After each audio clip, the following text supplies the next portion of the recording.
All right, hello everyone, and welcome to another episode of the Alternative Dudes podcast. I'm your host Tyler Green, and today I have a very great guest with me today. He's from the band the Colourflies from Portland, from the Portland, Seattle area. Please welcome Matt Legard. Matt, how are you? How's it going? I'm actually from Spokane, Oh, but Spokane. I was just Okay. in Portland. Well, when I said like the Portland, Seattle area, I just like meant like You know as a what? general It's vicinity. it's totally fine because nobody knows where Spokane is anyway. Nobody. All right. Okay. So, all right. No worries. All right. So, how did you get your start as a musician? Where did you start off at? You know? Well, I grew up in Post Falls, Idaho, which also nobody knows exists, and very small town. Um, and I was in high school, and I always loved music growing up. And I just kind of saw some of my friends doing it, playing, and I was like, I'm not really doing anything. At that point, I was an honor student. I was afraid of getting C's, so, or B pluses. I And feel so that. I decided to throw all that away and kind of, you know what, I'm going to start a terrible rock band. And, and I'd always had an innate pop sensibility just from listening to the radio growing up and Beatles records that my dad loved and played all the time, and so it just was very natural for me to start writing songs. As soon as I taught myself how to play guitar, I just I moved on from that point and just started writing my Oh, own so songs. you're self taught then. Yes, I am. Yeah. How long did that take you? Well, I'd say couple months until I could start playing competently. Um, and then there was the mastering of singing and playing, but that seemed pretty easy to me. And another thing I never had to worry about down up strumming things or whatever. I just Oh yeah, because intuitively we tend understood. to. Yeah, I Oh no, keep understood. going. You're good. Oh, go ahead. I'm sorry. No, I was gonna say because as musicians we tend to at least what I've noticed in my playing is that I tend to overthink a lot of like my drumming style and stuff like that. Right. So it's good. It's kind of comforting to know that not like just it's not just me that goes through that. There's other Yeah, musicians like be it whatever instrument that go through that. So that helps. But yeah, exactly. keep going. What I was saying, yeah, like I just understood that it's like down up down up down up. I never really had to like, you know what I mean? I never really thought about it. I just kind of strummed the way I thought it sounded. And that's kind of how my whole musical career has been. Just like from that point on, just kind of like by the seat of my pants going through, and then it became somewhat of a career actually. So Sweet. So who and what are your influences as a musician? a lot of TV, surprise, like actually a lot of commercials and TV show themes, like Oh openings. yeah, I totally get that. Yeah. And it's like because when you design a TV show theme, you want it to be the catchiest thing possible, basically, for people to tune into the show. And so I use that principle for writing pop songs with my band. I want it to be as memorable as possible as well. But my influences are range from like Paul Simon's Graceland album is like a huge influence to me. Um, Dinosaur Jr. is one of my favorite bands of all time. Foo Fighters' first album is one of my cornerstones of writing at the time when I first started the band, and the Breeders and Smashing Pumpkins, Gish, and the Beatles, of course. Fleetwood Mac is a huge influence of mine. Jimi Hendrix, obviously. When my dad bought me the first Hendrix record, absolutely blew my mind. Black Sabbath, same story there. I would just play the riffs for, you know, in my room forever when I first started Right. playing, and Rightfully I would so. Yeah. exactly. Well, that's the thing is once I got into guitar, I really got into it to the point where it would be like I would go straight home or whatever and play guitar in my room for hours. Come up for dinner, go back down to my room and play. And we're talking about like 5 hours a day, after school in high school. And yeah, so I have a lot of influences. Like, it's impossible to say them all, obviously, but Lush was a big influence, and that kind of gave us the shoegazy, wall of soundish vibe of the band from the beginning. Oh, totally, yeah. Because I love I can that sense stuff. a lot of your influence from the songs I've heard of yours in the past, Hmm. from like a lot of those '90s bands like Lush and the Breeders and shit like that. Yeah, So definitely. I love '80s new wave. I was like, Tears for Fears was a huge influence of mine, yes, dude, and I fucking love Tears for Fears. yeah, absolutely, and Oingo Boingo as well, and yeah, there's bands like Kate's the Elephant, which I'm hugely into, and Charlie Bliss, which I love, and Sunflower Bean, which are all newer bands. But MGMT too. I don't know. There's all sorts of. I love a lot of electronic music too. Kylie Minogue, and I love like um like soundtracks. I love the Grease soundtrack. It's one of my favorite soundtracks of all time. I grew up listening to musicals. Cats I love. So the dramatic quality of our band is Speaking directly. of the day of recording, it was announced that we're going to be getting the trailer for the travesty known as the Cats movie this Friday. Ooh, that's That should gonna be fun. be good. That'll be great. Wait, it's a movie based on the musical of Cats? It's a movie based on the musical. Like Taylor Swift is in it, Idris Elba's Oh, in it, but jeez. instead of like going in the cat makeup and shit, they're just doing like mocap. Oh my God. And and they were talking about for like a split second what that one of the cast members said something along the lines of, "Oh, we're doing like this thing where like we're gonna look like we're gonna have like fur on us and it's gonna be all realistic and shit." And I'm just I am just so here for this fucking travesty. Yeah, I'm here for that. It's like the Sonic movie. I'm excited for that too. Oh my god, yeah, I am so down for all the corny shit going on, Yeah, man. me too. I mean, it's just now. It's at this point they're just trying to make money, and they've seen things that are successful, and they're like, that made a lot of money. Let's see if we can rip that off. I don't believe it's artistic integrity anymore. It's just throwing whatever. It's just throwing stuff to the wall and seeing what sticks. So Exactly. And people don't really see movies anymore, so it's like a lost cause in the market anyway. People don't see exactly, movies yeah. nearly as much as they used to. I know I don't know. Not exactly. What was like the last movie you saw? I was gonna go see Child's Play, but I didn't end up going to do that, unfortunately. I Me and my friends have been planning to see Toy Story 4 for like the Yeah, I past want to few see. weeks now. Yeah, I want to see Toy Story 4 also. But Yeah, I'm avoiding those spoilers like the plague, man. That's all. yeah, That's all I can say. Sorry. I believe it. Took a swig of soda and it kind of It's okay. I'm drinking. choked me for a sec. I'm But yeah, drinking coffee. I get it. all right. Okay, but yeah, back to influences. So you're talking about like all these soundtracks and stuff. Those influence Yeah, you. that definitely. Video game music influenced me. Like everything that I heard influenced me to the point where it's like I'll write something acoustic or something like that. I was doing that before these sessions, or whatever, and I was like, this just sounds like a melody that would be on the radio now. And I don't listen to the music now, but I go to the club, I go to the dance club and stuff like that, and it's like that stuff just gets pounded into your brain in some way that you don't really recognize it as an influence, but then it becomes out and it is an influence. Oh yeah, I see what you mean. Because like you said, with all the TV themes and like video game Right. soundtracks and stuff, like it's crazy. A lot It's of that. crazy what sticks with you and what Exactly. influences your like your taste. Because I realized like growing up, like a lot of what influenced my music taste and stuff was like listening to like stuff like the Super Mario 64 soundtrack. Right, Because exactly. Like like you I'm like so because innocuous like music that you just hear in the background of things. You don't realize how beautiful and crafted things are until you go back as an adult and listen to it. dude, absolutely, yeah, like yeah, 64 it's Mario because it's 64 is a perfect example of that. Like the underwater exactly theme because or something like that. You're like, hey, God, dude, this is this is that's beautiful. exactly what I just had in my head Yeah, just exactly. now. Perfect Because of that example. video game, I have such an affinity for like cheap synth sounds and stuff. Like another good possibility I can another good like another good example of that is the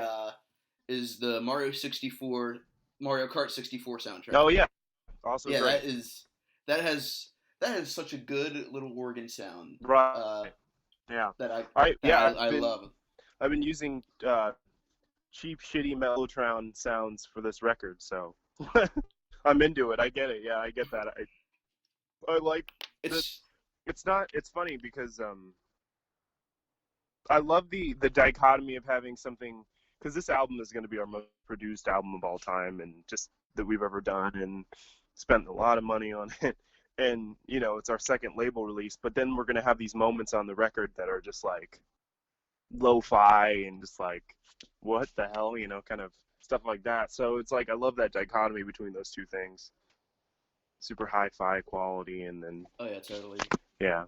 But speaking of influences, another main huge influence, which I never would have the band without, is the Posies.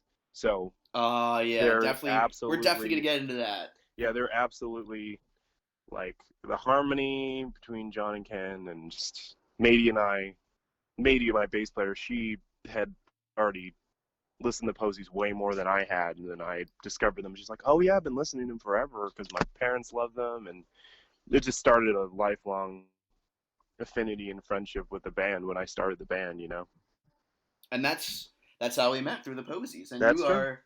It's funny too because you are the first distinction, at least to my knowledge, you are the first guest that we've had so far that has mentioned the Posies without, because usually we're the ones that mention the Posies, and then you did it for once. So congratulations. Thank you. Deserve that. Absolutely, yeah. But yeah, I totally agree. There's a lot that I love about the Posies. Like the first time I heard them, like really started listening to them, like I don't know what it was, but like the first moment that I heard them, I was like, wow, this is the band that I've been looking for my entire life. That and they that are band right here. That band combines everything, because even in this conversation, what we've been talking about new wave and all the, I mean, they have influences from XTC to Big Star to, you know what I mean? All these 70s things that we like in a band that is putting them forward in not only not off, it's not always an aggressive way, but it's in a way that connects with kids because there's loud guitars, there's great melodies, Exactly. Yeah. Exactly. So it's like they've taken the best of the of 70s nuance and put it into a new generation of music, which is, I think, all successful bands are able to kind of subvert their influences in a way that come out with their influences intact, but also something new. And we've been told that before about our band, Yeah, that's great. Yeah.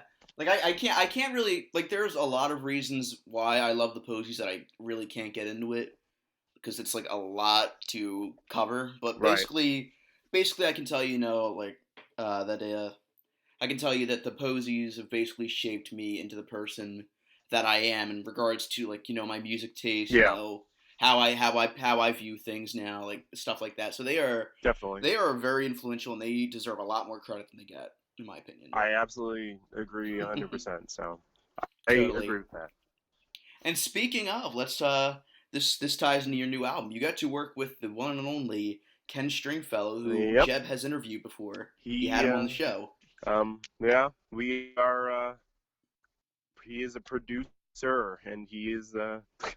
Yeah, he's on the record. He's done. He did most of the record. We're almost done with that with the record. So we only have 4 more songs or so, and yeah, it's pretty amazing. I don't know what else to say about it besides just he sang on the record. He played piano.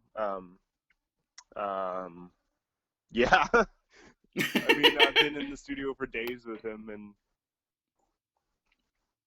and yeah, it's just amazing. It's just what was it like? Dream come true. I don't. Well, you have to take it from. It got to the point of comfortability, which was the strange thing about it, was the weird thing about it was the point of comfortability we got to, where we were just cracking jokes and making song references to his band, to the Posies, and as jokes, and I mean, it like got to the point where it was just super comfortable, and we were doing our like best work, Oh my god, yeah. So it I totally feel the same way, because that's how I was with John Hour when he spent a couple days here in Philly. Yeah, exactly. Yeah, it's So just yeah, I know exactly. how So that feels. They are so chill. They are exactly what you expect like someone who's in the band the Posies to be like. yeah, I mean, they're definitely chill, but I mean, they're professionals. So you Yeah, know, totally. and we're kids in a way. So it's like, when it's like, get to the studio, you got to get to the studio at this time, and there's stuff like that, and because we're at a hotel or whatever, and then stuff like, if I'm not doing my best, he would say start over. Like it would just be it's not a like argument. It's none of that stuff. He was just like, go again, again, and again. So what I have on this record is close to my perfection. So yeah, Okay, that so he that's a wasn't new thing. so he wasn't screaming at you. He wasn't throwing chairs at you. No, I'm No, kidding. because I But didn't argue. I wasn't going to argue with Ken. oh yeah, No one in the why band's would you gonna. argue again? Yeah. Nobody in the band would argue with Ken. I mean, we're all coming from such a humble place of being a huge fan. And we opened for Oh the yeah, Posies, totally. so that was like a dream come true to be on both sides of that. Yeah, I guess it's not really much of an intimidation thing as much as it is, trusting Ken based on his sensibilities. Because the dude's worked in the music industry for over 30 years now, and that's impressive. And he's got a lot of credits to his name. Exactly. You He was might in the REM. I listeners mean, the listeners might not know him, but he's played with REM, Snow big Patrol, star. Big Um, Star, definitely. Yeah. like, yeah, that's the thing is like, I don't know. Like, I'm just a kid, and if my hero says, do that lead again, I'm absolutely gonna effing do that lead again. there's no, there's no way I'm gonna just argue and say, I didn't argue with him, but I did. He did want to redo the solo on the song called Cow, and then I was like, no, I kind of like it like that. And he's like, okay, we'll go home tonight, sleep on it, and then we'll come in the morning and we'll do a fresh one and compare. And I listened to it at night, with the rough mix I had. I just had it record on my phone, and then got to the studio the next morning and was like, I'm keeping that solo. And he's like, okay. So I fought So for for that one once, a you little had bit. power Yeah, over the almighty Ken Stringfellow. yeah, exactly. Yeah, it's amazing. But yeah, like I don't know, man. It was just a surreal experience. And I mean, this is our big album. Our label thinks this album is going to hit the Billboard charts and Heat Seekers, and we have real PR on this one. And I don't know. We got a manager involved, getting involved, and so I don't know. I'm really excited for what's happening, and I'm really proud of what we've done, and I'm excited for everyone to hear it too. Oh yeah, totally. What was so outside of working with Ken Stringfellow, how was the creative process for the album? Like It would what was it like, from like the bare bones beginning of it? well, so um, we uh, we had a bass player in our band named Quest, and we were working on the beginning of the record, and he just was like, I'm moving to Puerto Rico. And we're like, what? And he'd been the bass player for forever. And I was like, Wow. wow, Yeah. why? And so our first bass player, Mady, she was in the band, when we started the band together. She was like, well, you know, I kind of want to play again. I want to be in the band again. When he had left, and I was like, fuck, okay, absolutely. Um, and then she joined the band again, and we immediately started clicking, um, and writing new stuff and stuff like that. So we've been through a couple album cycles. It's a pretty embarrassing number of songs we've been through, just trying to get it to the best we can possibly for an album. But the Well, board it's was better to take your time than just right, exactly. The board rush it, was just have it sound, right, it sounds okay, but it could be right. better. The board was filled with, I will say, maybe 30 songs that we threw away ultimately, that we started fresh, and basically, the only thing that survived is the song song called Cow, um, for the album. But we rewrote and rewrote and wrote and wrote and wrote and gigged and gigged and gigged and gigged, and we went on tour with Green Jello, and we went on a tour with our friends Ghost Divorce recently, and we got tighter and tighter, and then we were like, okay, yes, we know what we're doing now, and we're feeling really good about it, and now we're making the kind of record that we want to make. We're making ultimately what is all of us: silly, dumb, sad, happy, So basically, yeah, just crazy. the album by millennials for millennials. Cause I'm the same way. Well, I mean, that's the thing. It's funny is that we have a fan page which on Instagram, and there's a bunch of kids in it, and this is how the kids are feeling. So I think we're really connecting to people in a way that we hadn't before. This is like, I'm in 27 now, and I've had a lot of experiences recently, and that have made me realize that I'm not a kid anymore, and this is kind of me like tying off my childhood and throwing it, in a trunk or something like that. Oh, dude, yeah, I totally agree. Cause like I'm pushing 23, and I'm slowly finding out, the same things you are, like, about myself, about how the world is, and like it's crazy, It is crazy, and It's it only gets more intense as you get older too. like So even last night I was reflecting, and I was like, oh my god, I'm almost in my mid 20s. I still remember when I just turned 20. Like, holy right, shit, yeah. right. So you know, are you gonna just fuck around and make loud, you know, screamy music and you know what I mean, like go crazy with the whatever, guitar solos, or are you gonna make potent, relevant music that means something to you emotionally? And that's kind of the two paths I had to cross. And so Right, I yeah. decided to be completely honest and make something that would be not only a lasting piece of art for me and the band, but have my absolute dream producer produce it, and um, just be proud of it, and have that be somewhat of part of our legacy. Is making a visceral, emotional record that talks about suicide, talks about love, talks about broken hearts and parents and mommy issues and everything. Oh yeah, totally. While being a different record in that every song is different, and there's a vibe that runs through the record, but you can't pinpoint one thing about it. You know that it belongs on the album, but it's strange. It's just I'm very, very proud of it. As you should be, man. I'm really excited to hear what comes from this. When do you think it'll be out? Well, I can't say I know I can't say the title. Our label told me not to say the title, Fair enough, yeah. but I would love to say it. But um, I think it'll either be out in it's either going to be out in October or December.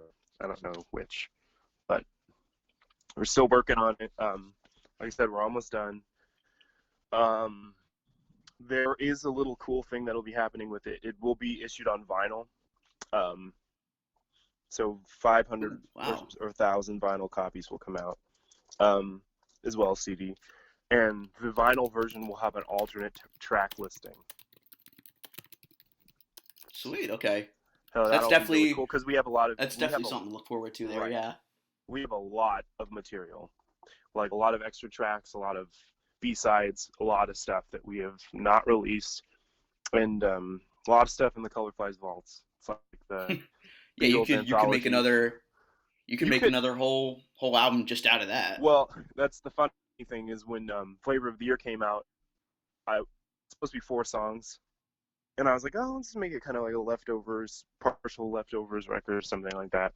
And then my label's like, this is as long as an album. And I was like, yeah, I know. It's still like an EP. I want it to be like called an EP. I don't want it to be called an album.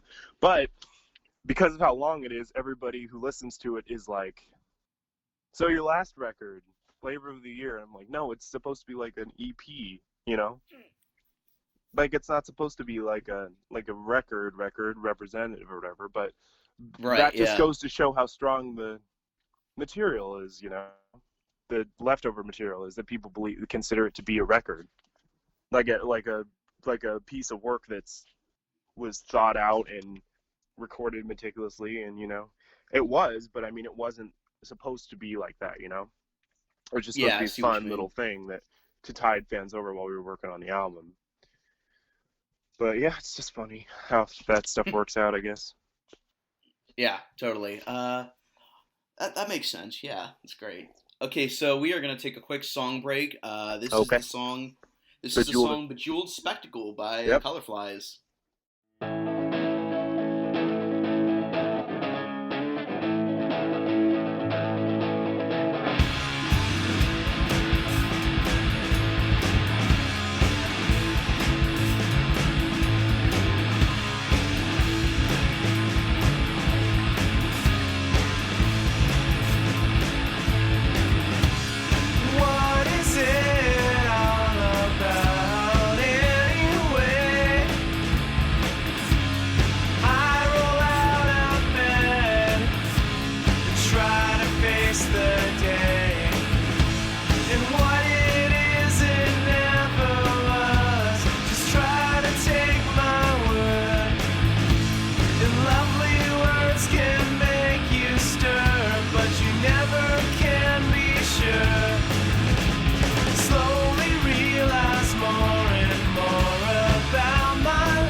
Tell me it's okay. I put my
And we're back. All right, great. So I'm here again with Matt Legard from the Colourflies. What a trip Matt, down say hi to everyone memory. again. What a trip down memory lane that was, bejeweled and bespectacled.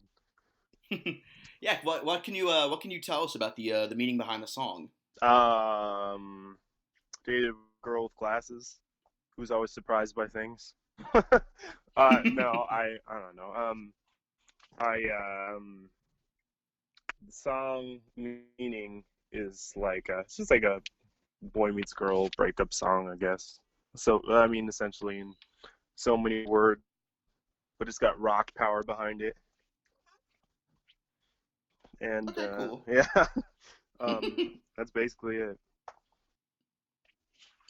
Yeah, that makes sense. And it's Cool. our So new single, so check it alrighty, out. sweet. Yeah, There's some promotion for you. yeah. All right. Yeah, another question I have. You mentioned earlier that you toured with Green Jello. Oh How'd that yeah. happen? Oh man, that I'm was sure that's something. an interesting story right there. Yeah, that's our first gig that got us in front of 800 people, and you step on stage and you just look at, look to your left and Matey's there, and you're just like, what?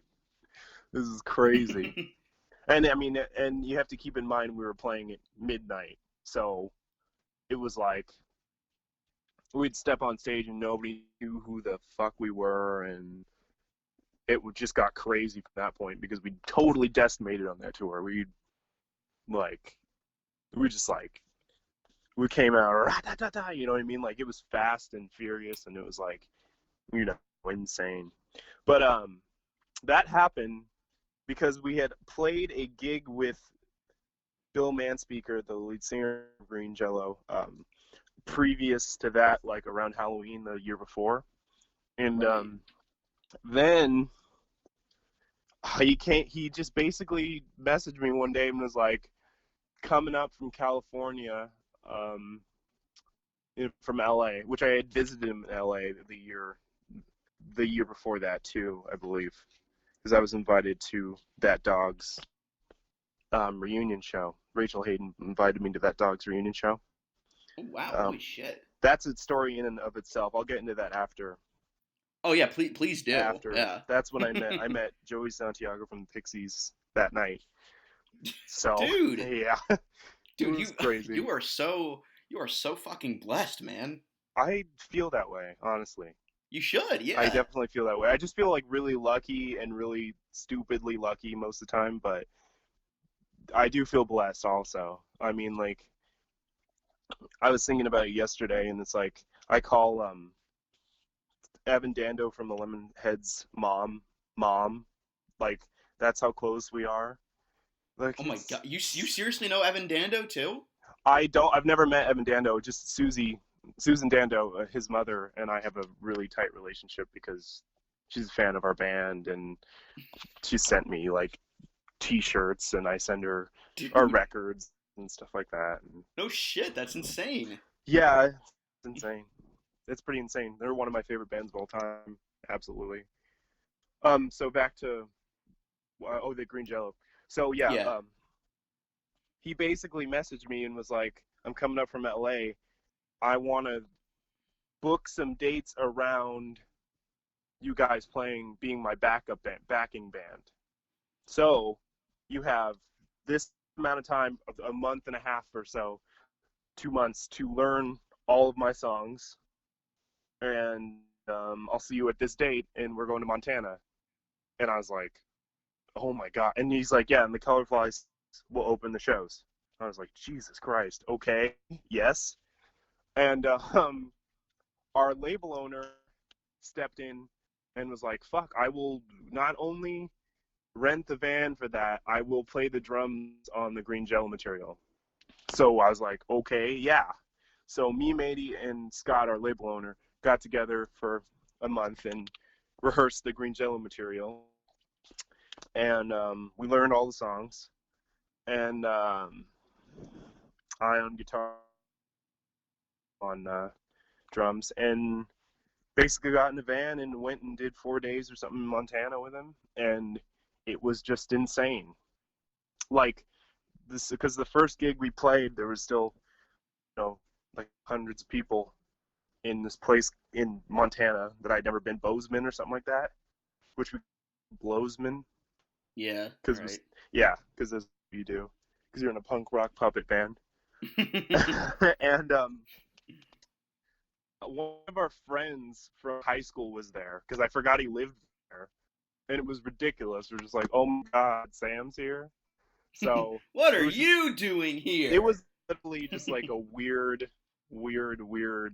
My, like maybe says it and I don't always understand, but sometimes I do understand where it's like she's like, this is just so surreal. Can't be real life. And then it's like you're like, well, this is my life, you know? It's weird that way. But yeah, we played that show, and then the second night we load in this place called Kalispell, and we played this place called Eagles Ballroom. And yeah, we get there, and it's packed full of people. And so there's all these people from the town on the bill, and you get in, and then it's like midnight or something like that, and nobody knows that we're who we are. Basically, we step on stage, we play for like what, like 30 minutes or something like that, and win over the entire crowd of like 800 people. And the version of Hannah the Kitty Cat, which you're probably gonna play or whatever, is from that night. Spoilers. So spoilers, and Wow. it has like Cheap Trick Budokan like screaming in the background, which is like my rock and roll fantasy come true. Well, next you have to play with Cheap Trick. Yeah, if we could play with Cheap Trick, that would Get be amazing. them I've seen them live. have an Amazing Disgrace scenario where they just come into the studio out of nowhere and sing Yeah. on one of your tracks. Have you read Ken's logs from that? I have. Yeah, They're so good. That's what I was talking about. Oh man, they're so good. When I was on tour or wherever, I don't remember what I was doing. I was just reading all those logs, and I was like, this is amazing.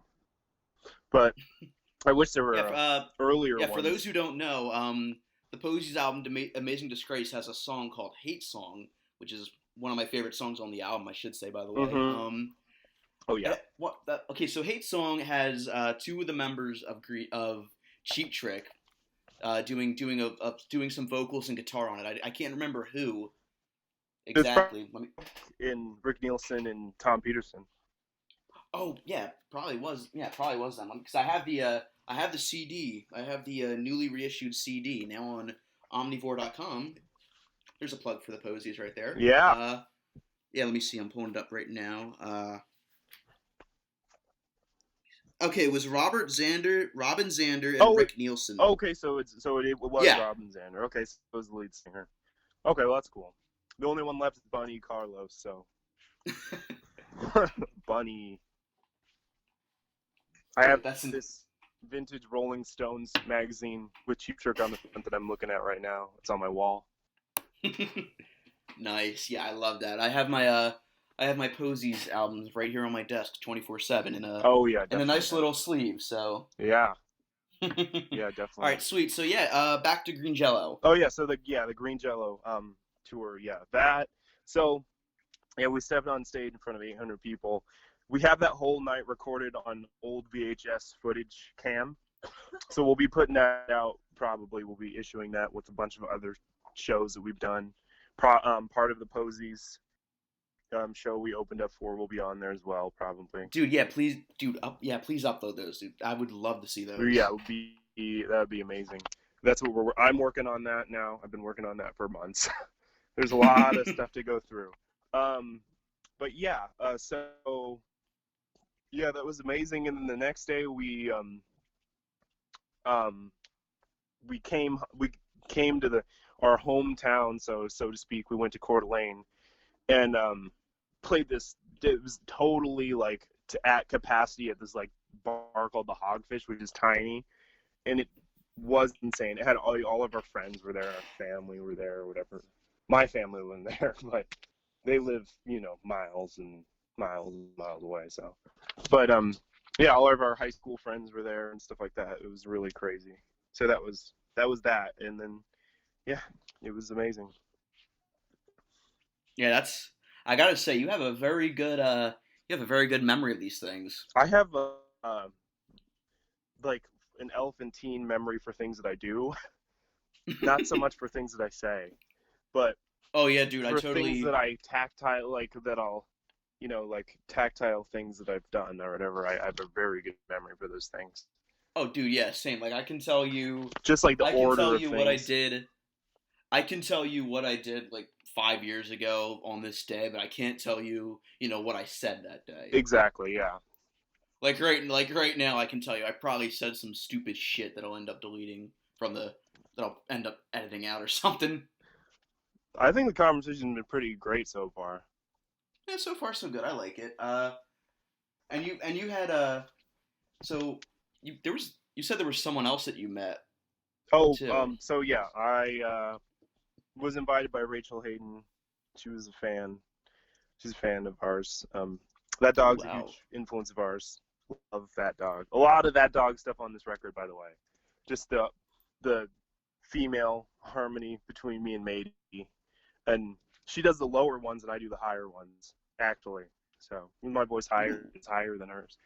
But when I sing, and so she invited me, and we drove to LA, and we hung out with Bill from Green Jello. He was there, and basically went to the El Rey. I was on the VIP list, and she met with us before the show. It was amazing. And then Imperial Teen opened that show, which, geez, like it was insane. So at the end of it, I'm in the VIP room, and I'm hanging out, and I hand um, Will Schwartz from Imperial Teen a copy of our record at that time. Been there, seen it. He took that and it said thank you, and then I see Rachel talking to somebody, and Anna Warnaker had come up, and so like it was crazy because that was their reunion show, and so Steve McDonald from Red Cross was there because Oh, dude. that's Anna's husband. He also worked on the Tenacious D records, and yeah, he owned. Oh yeah. When I found that out, like I was like, my mom was just fucking blown. Like, holy shit. Right. Well, so Rachel's brother-in-law is Jack Black. So Jack Black was there. Dude, His what? Jack Black was at that show, and his kids were running around the back of the VIP room, Dude, holy and he was in shit. the other room while I was there. Um, Dude, that's insane. yeah, it was insane. And then, so yeah, I see Rachel talking to someone, and she beckons for me. She's like, "Matthew, come over here," and because everybody calls me Matthew from Facebook because my name is Matthew on there, not Matt. Um, but I go over and I see who she's talking to, and it's Joey Santiago from the Pixies. And I just like couldn't say anything. All I ended up saying was thanks for everything. And he's like, he shook my hand and was like, good luck, on your music career. And it was crazy. Dude, It I was would be insane. dude, I would be a mountain of sweat if that fucking happened to me. I just felt like it's weird when you're in a room full of famous people, you just feel like you don't belong there at all. Oh god, yeah, totally. Earlier in the night, I went into the crowd. I mean, when the crowd wasn't that thick or whatever, I saw Jason Fogelnest from VH1 there, and I was like Okay. the only one who recognized him. And I was like, oh my god, that's that guy. So I got my picture taken with him, and he was really happy, I think, to take a picture with me. So that was cool. But Oh yeah, yeah, it was just a weird night. It's LA, so it's like, I don't know, like there's just famous people around, and I mean they do normal things. They go to shows, so it makes sense. But something about you being there doesn't make any sense in this pantheon of all these people that are really important.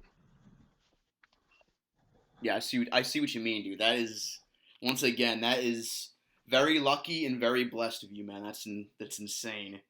It was insane. All right, sweet. So we're about to wrap up in a second. I just want to leave you with one last question, real quick. Go ahead. So what advice do you have for struggling musicians that are struggling to get their name out there? Because you've worked your way up. You're on a label where you're happy, and you're playing a lot of gigs and stuff, like writing a lot of good songs. So Selling what hundreds of what advice do you records. have for people who want to get there, you know? Um, my advice for people that want to get to where I am, uh, don't be afraid to put yourself out there, I suppose. I've been made fun of plenty of times for overexposure and talking about my band and stuff like that too much, because it's the one thing I'm very passionate about in my life, you know. I've dedicated my life to it in a way. So before, you know, and then relationships have fallen by the wayside, you know, family has, you know, stopped talking to me over things like that, you know. But Oh yeah. it's, you're pursuing it to the nth degree because you believe in it, and if you don't believe in it, it's not going to be successful. You can't have a cavalier, nonchalant attitude about your band and then become successful. I don't believe that, you know. It's Yeah, like I see what you mean. Yeah. it's like, I mean, it's kind of like Billy Corgan said that nobody rolls out of bed and writes a hit album by accident, you know. Like, Right. even though people want you to believe that they're slackers and that's their mentality, nobody who has success is a slacker like that. And No, well, man. Yeah. and so I'd say practice, you know, rehearse a lot, and you know, take opportunities that you, when you get them. You never know what opportunity will lead to something else.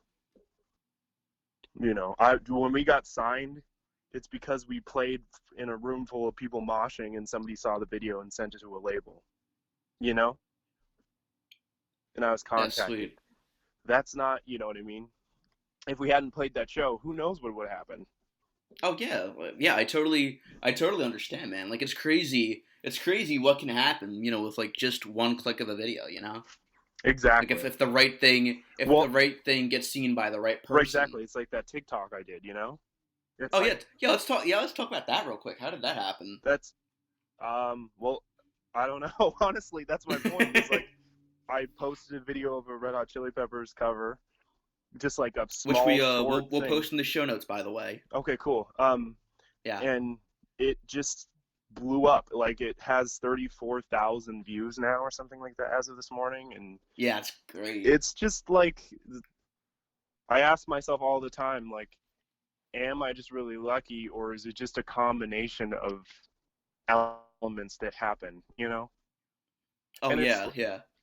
I don't know, like, I just, I don't know, you know? But I just keep doing what I'm doing, and if it works out, it works out. If it doesn't, it doesn't. But at least I'm trying, you know. And I think that's honestly part of the whole thing, is that I'm just trying to do things, you know. I didn't know that video would get semi-viral or whatever, you know.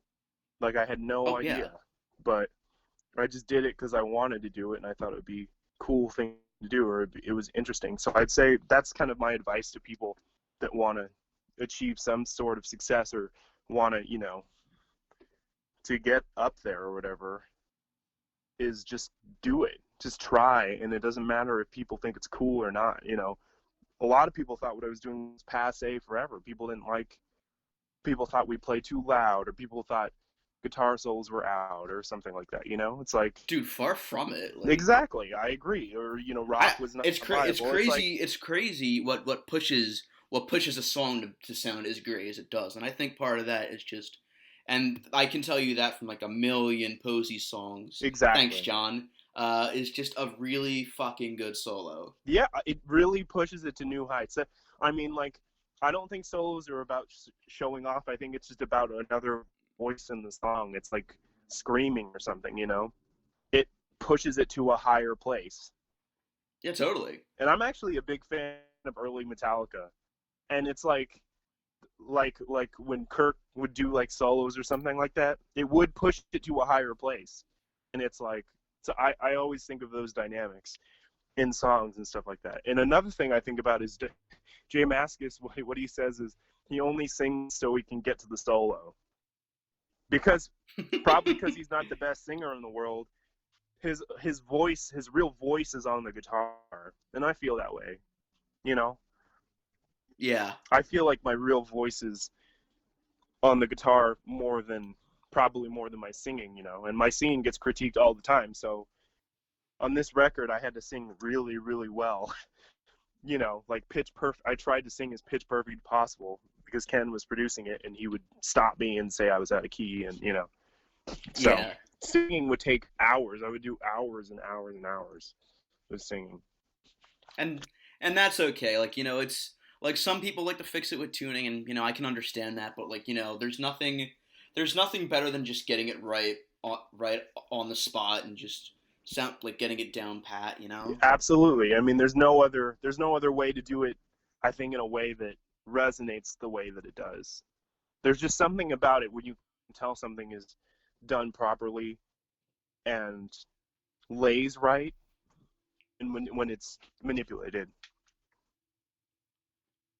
Oh So yeah, I sometimes think it's that very easy to tell. Yeah. exactly the organicness of the performance or whatever.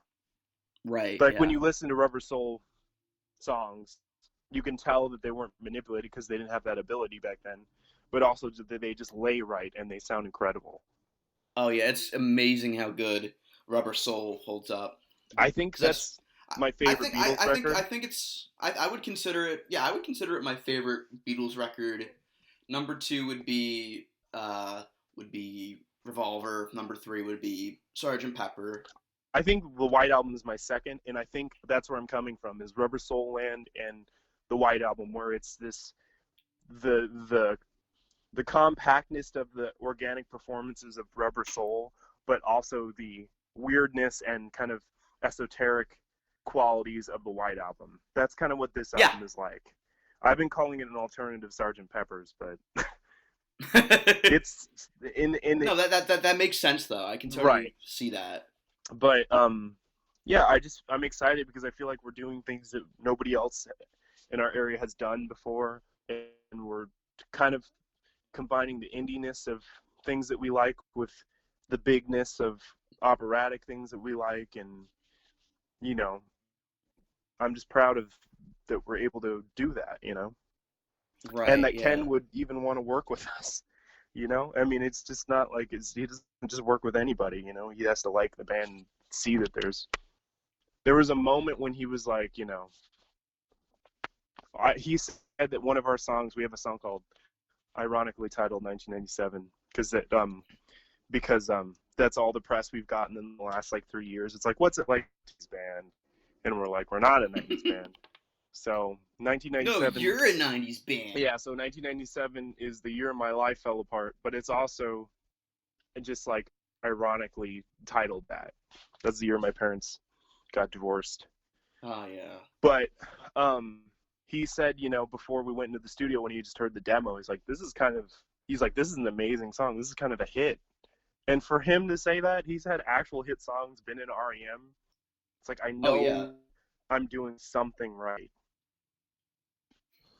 Yeah, like I can't imagine how insane that would feel to have someone with as much notoriety in like the music business, Ken Stringfellow, tell you, dude, this is amazing, keep at it, Yeah, it's I don't know. It's yeah, it's weird. Just like everything else in my life. I'm very blessed, like you said, and very lucky. absolutely. But I love you, also, Ken. I love you, Ken. Also, I also work my ass off, and that's the thing that a lot of people don't realize is I'm definitely lucky and very blessed, but I wouldn't have these opportunities if I hadn't worked, myself to like hours of lost sleep, and you know what I mean? Just like Oh yeah, totally. being Yeah. crammed in a car, going God knows where, and There's a lot of bullshit that goes through, what we go through as musicians, but it's worth it in the yeah, long run. interviews. As long as we can write something that means something to people, Yeah, definitely. Yeah, sorry for talking over you, by the way. Hey, no, it's a problem. No, I love it. It's good. The trials and tribulations of a podcast. Yeah, absolutely. I like it though. All right, sweet. So, is there anything else you want to say, or anything else you want to? Before we go, is there anything you want to plug, like any social media, like where I can we check out the Colourflies? I just want to say fuck you to all of our haters. You're my motivator. Hashtag fuck the haters. Hashtag fuck the haters. Haters gonna hate. Stop messaging me threatening things.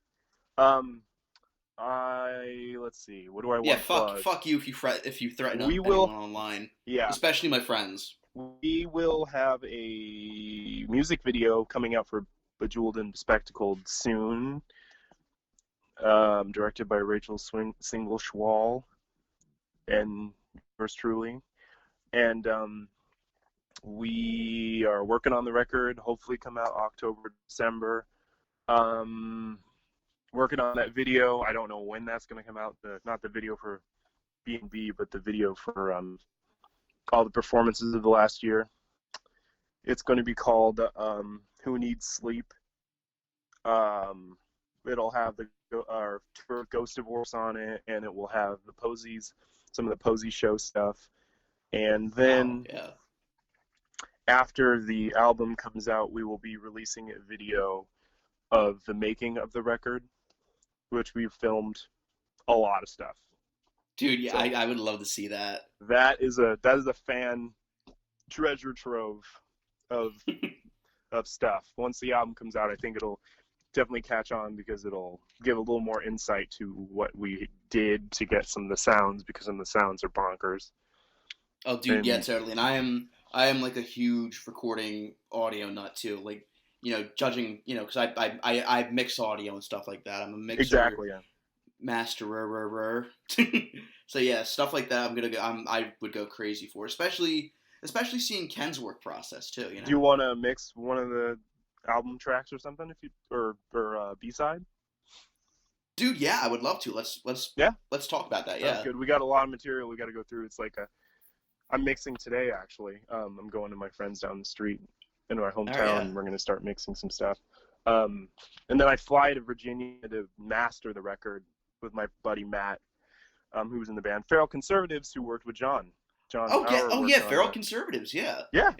That's another thing too. If you can get him in touch with us, that would be awesome. Because I would love to set up an interview with them. With Feral Conservatives, or at least someone in that band. Yeah. Well, unfortunately, the band's broken up. I can get you in touch with the drummer.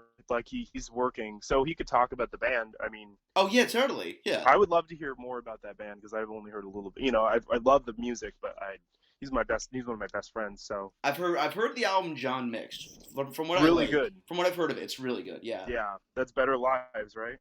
I think so. Yeah, Better Lives. Yeah. Oh yeah. So I know Nursing a Stubby just got 1 million plays on Spotify. So congratulations to Matt and that band and Rashi and everybody. But unfortunately, the band's broken up. But yeah, I will put you in touch with him. Yeah, please do. Absolutely. That'd be wonderful. All right, sweet. All right, so play me out. Play me out. Yeah, I will play you out. This is a heavy metal track called Hannah the Kitty Cat. It is about my kitty cat. It's not about my kitty cat, but my kitty cat is named Hannah Montana.